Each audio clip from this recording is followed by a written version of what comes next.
और इस घोड़े के सौदागर से एक अच्छी नस्ल का घोड़ा ठग लिया जाए जिसकी कीमत हजारों में हो। और फिर उन तीनों ने घोड़े के सौदागर को ठगने की योजना बना ली। अगली सुबह रामू और घसीटा घोड़े के सौदागर के पास पहुंचे, जहां पर सौदागर का खेमा लगा हुआ था।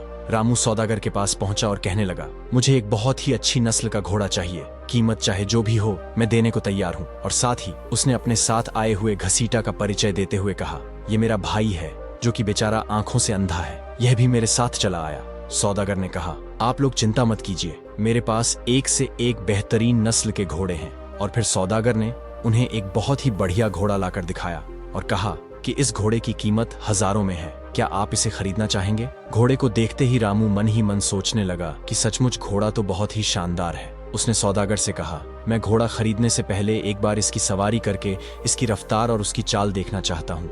अगर मुझे सब कुछ ठीक लगा तो मैं इस घोड़े को मुंह मांगी कीमत देकर भी खरीदने को तैयार हूँ। आप मुझे इसकी सवारी करने दें। जब तक मैं एक चक्कर लगाकर आता हूँ तब तक मेरा यह अंधा भाई आपके पास ही बैठेगा। सौदागर ने कहा, हाँ हाँ हुजूर, बेशक आप बिना किसी परेशानी के इस घोड़े की चाल और रफ्तार को परख सकते हैं। इसके बाद रामू उस शानदार घोड़े पर सवार हो गया। असल में उन दोनों ठगों की यह योजना थी कि रामू घोड़े की रफ्तार परखने के बहाने से घोड़े को लेकर रफू चक्कर हो जाएगा और पीछे से उसका साथी घसीटा भी मौका देखकर वहां से निकल जाएगा।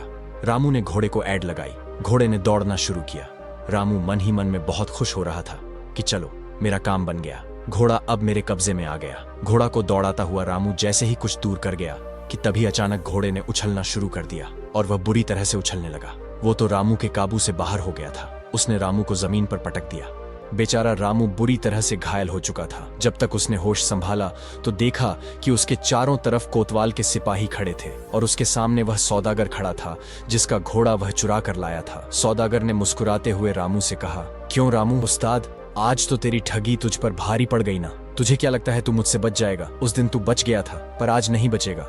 रामू को कुछ समझ नहीं आ रहा था कि सौदागर किस दिन बचने की बात कर रहा है। सौदागर ने कहा, मैं कोई घोड़ों का सौदागर नहीं बल्कि मैं नगर का कोतवाल हूँ और यह सारा नाटक मैंने ही रचाया था। उस दिन जब तुम लाला राम हलवाई को ठग कर खुशी खुशी वापस लौट रहे थे तब मुझे तुम तीनों पर शक हो गया था, लेकिन मेरे पास तुम्हारे खिलाफ कोई सबूत नहीं था और मैं तुम्हें हाथों पकड़ना चाहता था। इसलिए मैंने अपने कुछ जासूस तुम्हारे पीछे लगा दिए जो कि तुम्हारी हर गतिविधि पर नजर रख रहे थे। वह आदमी जो तुम्हें सराय में मिला था और जिसने तुम्हें मेरे घोड़ों के बारे में बताया था वह भी मेरा ही आदमी था। और जिस घोड़े को चुरा कर तुम भाग रहे थे यह कोई मामूली घोड़ा नहीं है बल्कि यह मेरा घोड़ा है और इसको मैंने इस तरह से प्रशिक्षित किया है कि यह मेरी पीठ पर मेरे अलावा किसी और को बैठने ही नहीं देता और जो ऐसा करता है उसका वही अंजाम होता है जो तुम्हारा हुआ। और तुम्हारा वह दूसरा साथी जो कि अंधे होने का नाटक कर रहा था उसे भी मेरे सिपाहियों ने गिरफ्तार कर लिया है। अब